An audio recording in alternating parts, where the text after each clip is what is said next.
Hi everyone, welcome to digital G K classes. तो CTET SST से related ये video है। अगर आपका सीटेट पेपर 2 में सोशल साइंस सब्जेक्ट है तो प्लीज़ ये वीडियो ज़रूर देखिएगा।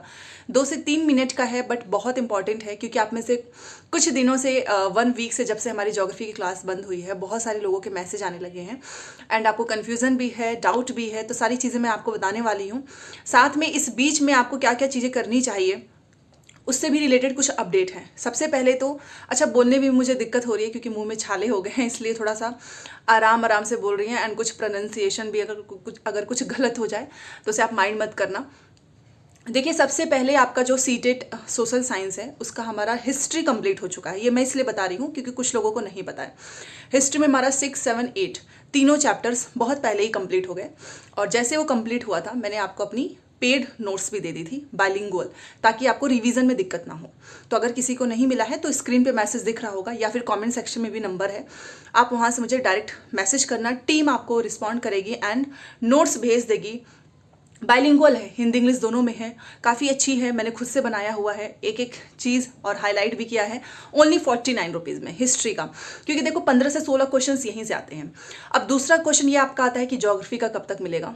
काम चल रहा है उस पर, और वो भी आपको बहुत जल्द मिलेगा ज्योग्राफी का। ठीक है, सभी को बताना चाहूँगी, आप में से बहुत सारे लोग सीटेट के प्रीवियस ईयर पेपर के लिए पूछ रहे थे, या फिर कोई भी एग्जाम हो। यहाँ पर टेक्स्ट बुक पे सेल चल रहा है, द चैंपियन सेल।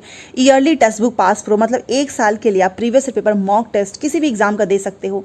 अगर आपका सीटेट का एग्जाम है उसके लिए भी यहाँ पर आप देख सकते हो 439 में, बट जीकेसी कोड यूज करना ना भूलें, अदरवाइज आपको महंगा पड़ेगा। तो जीकेसी कूपन कोड जरूर यूज करना।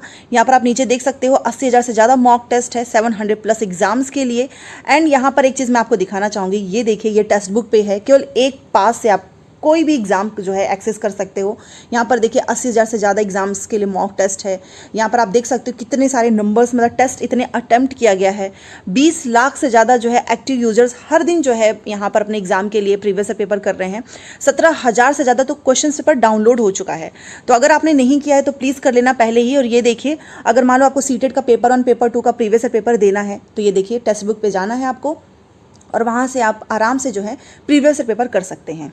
अब बात कर लेते हैं कि आखिर में यूट्यूब की क्लासेस क्यों बंद हुई थी। देखिए, आपको पता है कि हम लोग स्टार्टिंग से ही एनसीईआरटी कर रहे हैं, पूरी थ्योरी किया, पूरी हिस्ट्री कंप्लीट हो गई, ज्योग्राफी भी क्लास 6 का पूरा चैप्टर हो गया। तो मैंने सोचा कि बीच में कुछ प्रीवियस क्वेश्चंस, कुछ पेडागोजी भी होनी चाहिए, ताकि आपको पता चले कि एग्जाम का पैटर्न किस तरीके से है, सीटेट जो है किस तरीके से क्वेश्चंस पूछता है।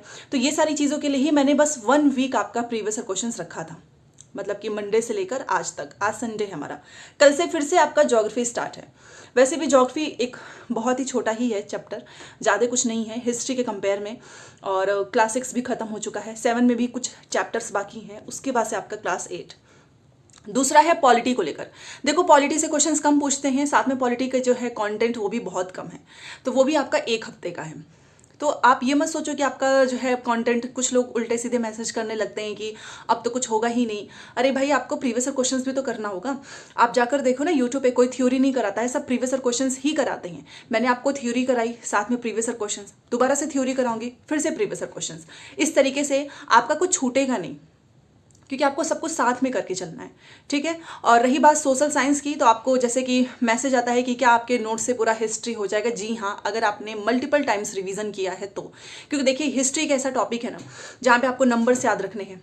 ठीक है, कब कौन सी घटनाएं हुई हैं, कहाँ पर हुई हैं, ये सारी चीज़ें याद करनी होती हैं। इसके लिए आपको जो भी मैंने नोट्स आपको दिए हैं 49 रुपीज़ में, वो आपको मल्टीपल टाइम्स रिवीजन करना है। उसके साथ उसके सारे क्वेश्चंस भी डिस्कस कर लेने हैं। अगर आपने क्वेश्चंस नहीं किए तो आपको समझ में नहीं आएगा कि हिस्ट्री से किस तरीके से क्वेश्चंस पूछे जाते हैं। ठीक है, और बीच में क्लासेस बंद करने का जो है रीज़न ऐसा नहीं था कि मतलब कि मैं आपको कराऊंगी ही नहीं, बस यही रीज़न था कि आपकी प्रैक्टिस होती रहे। अब जब से हम प्रैक्टिस कर रहे हैं तब से बहुत सारे लोगों के मैसेज आ रहे हैं कि अब आप प्रीवियस क्वेश्चन ही कराइए, बट ऐसा नहीं है। पूरी थ्योरी होगी कंप्लीट, और एनसीईआरटी का हर बार हम लोग करते ही हैं, पूरी थ्योरी होती है, मैराथन होती है। लास्ट में मैं आपको 1 लाइनर क्वेश्चंस कराती हूँ। 1 लाइनर क्वेश्चंस के लिए भी बहुत डिमांड आ रही है, क्योंकि 1 लाइनर क्वेश्चंस आपके रिवीजन के लिए बेस्ट होता है। तो वो भी एग्जाम के समय होगा, कुछ भी छूटेगा नहीं। अगर आप सोशल साइंस की तैयारी कर रहे हैं हमारे चैनल से, और आप जुड़े हुए हो स्टार्टिंग से, और हर दिन आप हर सारी चीज़ें फॉलो करते हो जो भी मैं आपको बोलती हूँ टेलीग्राम पे, चाहे वो प्लेलिस्ट एनसीईआरटी सारा कंटेंट हो या फिर पैडागॉजी हो, आपके 50 से ऊपर ही नंबर आएंगे। सोशल साइंस में तो आपको टेंशन फ्री रहना है। एग्जाम का समय भी जैसे जैसे पास आएगा, आपसे डबल मेहनत मुझे करनी है ताकि आप सभी का सोशल साइंस अच्छे से क्लियर हो जाए। 3 चीज़ें आपको इस बीच में करनी है। सबसे इंपॉर्टेंट है एनसीईआरटी को पूरा घोल के पी जाओ, क्योंकि यहाँ से कॉन्टेंट यहीं से पूछेगा, इसके अलावा कुछ भी नहीं। जो चीज़ें एनसीईआरटी में लिखी है वही चीज़ें आपको पढ़नी है, उससे बाहर नहीं। दूसरी चीज़ है आपका प्रीवियस क्वेश्चन। एंड थर्ड बहुत इंपॉर्टेंट है, क्योंकि कुछ लोग इस चीज़ को इग्नोर कर देते हैं, और वो है ये कि सोशल साइंस के साथ साथ मान लीजिए आपका सीडीपी हो गया, आपका जो भी सब्जेक्ट इसके अलावा हो, जो भी लैंग्वेज हो, उसके पैसेज करना। ठीक है, बेसिकली मैं आपको बस सोशल साइंस के लिए बोलना चाहूँगी कि अगर आपने हिस्ट्री पढ़ ली है, आपके क्वेश्चंस गलत हो रहे हैं, तो आप उनके टॉपिक्स को पहचानो। अगर आपने अपने टॉपिक्स को पहचान के डाउट्स क्लियर नहीं किया तो एग्जाम में भी यही गलती होगी। तो सबसे पहले एनसीईआरटी करना है, रिवीजन करना है, previous questions, and previous questions करने के बाद आपको एनालिसिस करना है कि किस टॉपिक में कितना अच्छा नंबर आया है और कितना बेकार नंबर आया है। वो जो बेकार नंबर है, क्योंकि कई बार ऐसा होता है कि ज्योग्राफी में हमारे नंबर नहीं बढ़ रहे हैं, पॉलिटी में नहीं बढ़ता है, पैडागॉजी में नहीं बढ़ता है, हिस्ट्री में नहीं बढ़ता है, तो इसको आपको प्रीवियस क्वेश्चंस इसीलिए मैं करा रही हूँ कि एनालिसिस करो, और एनालिसिस से अपने टॉपिक को पहचानो, देन वहाँ से अपने स्कोर को इम्प्रूव करो। ये 3 चीज़ें आपने की ना, तो सच में आपके नंबर अच्छे खासे बढ़ जाएंगे एग्जाम के पहले ही, और एग्जाम में आप अच्छा परफॉर्म करके आएंगे। ठीक है, तो चलिए बस ये इन्फॉर्मेशन देनी थी सोशल साइंस से रिलेटेड। बाकी जो भी डाउट्स होगा बता दीजिएगा। मिलते हैं नेक्स्ट क्लास में। Thanks for watching.